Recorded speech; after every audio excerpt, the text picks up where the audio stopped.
രാവിലെ തന്നെ എണീറ്റ് ഞാൻ ഈ ബോട്ടിലാണ് കേട്ടോ വെള്ളം കുടിക്കുക. അങ്ങനെ കുടിക്കാനുള്ള വെള്ളമൊക്കെ എടുത്ത് ചാർജർ അവിടെ വെച്ച് ഞാൻ എൻ്റെ ട്രൈപോഡൊന്ന് സെറ്റാക്കി വെക്കുന്നുണ്ട്. അങ്ങനെ അതൊക്കെ ചെയ്ത് പിന്നെ മീനിനും ഫുഡൊക്കെ കൊടുത്ത് ഞാൻ എന്താക്കി ചായ ഉണ്ടാക്കാൻ പോവാണ്. ഡെയിലി ഉണ്ടാക്കുന്ന പോലെ തന്നെ പാലും വെള്ളം കൂടി മിക്സാക്കിയിട്ട് വെക്കാൻ പോവാണ്. നമ്മളിവിടെ മിൽമ പാലാണ് കേട്ടോ എപ്പോഴും എടുക്കാറ്. അതാണ് ഞങ്ങൾക്ക് ഇവിടെ എല്ലാവർക്കും ഇഷ്ടം, അതാണ്. അങ്ങനെ ഞാൻ പാല് തിളയ്ക്കാൻ വെക്കുകയാണ്. അങ്ങനെ ഗ്യാസൊക്കെ ഓൺ ചെയ്ത് ഞാൻ പാല് തിളയ്ക്കാൻ വേണ്ടി വെക്കുകയാണ്. പാല് തിളച്ച് വന്നിട്ടുണ്ട്. അതിലേക്ക് ഞാൻ പഞ്ചസാരയാണ് കേട്ടോ, ആവശ്യത്തിന് പഞ്ചസാരയാണ് ഇടുന്നത്. ഇനി ഒന്നുകൂടെ തിളച്ചിട്ടാണ് കേട്ടോ ഞാൻ ചായപ്പൊടി ഇടുക. അത് ആ ഒരു ടൈമിൽ ഞാൻ എന്താക്കി ഒരു മുട്ട പുഴുങ്ങാൻ വേണ്ടി വെക്കുന്നുണ്ട്. അതിലേക്ക് കുറച്ച് കല്ലുപ്പിട്ടുണ്ട്. കുറച്ചുകൂടി ഈസി ആയിരിക്കും തോട് പൊളിക്കാനായിട്ട്, അതുകൊണ്ടാണ് കല്ലുപ്പ് ഇടുന്നത് കേട്ടോ. അപ്പോൾ ഞാനത് വെച്ചിട്ടുണ്ട് ഒരു സൈഡിൽ.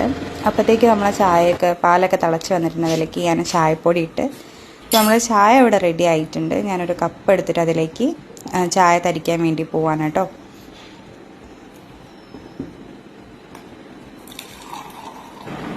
പിന്നെ ഞാനൊരു പ്ലേറ്റ് എടുത്തിട്ട് അതിലേക്ക് ഇന്ന് ബ്രേക്ക്ഫാസ്റ്റിന് പൂരിയാണ്. അപ്പം ഞാൻ പൂരിയും ഇന്ന് ഇഷ്ടുക്കറിയായിരുന്നു, വെജ് സ്റ്റ്യൂ ആണ്, അതുകൊണ്ട് ഞാൻ അതെടുത്തില്ല. ഇന്നലത്തെ കടലക്കറി ഉണ്ട്, അത് ചൂടാക്കിയിട്ട് അതാണ് കേട്ടോ ഞാൻ കഴിക്കുന്നത്.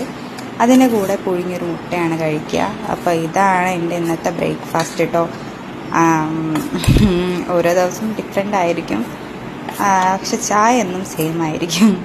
അപ്പം ഇത്രയേ ഉള്ളൂ ഇന്നത്തെ വീഡിയോ. അപ്പം നെക്സ്റ്റ് വീഡിയോ വരുമ്പോഴത്തേക്കും ബൈ.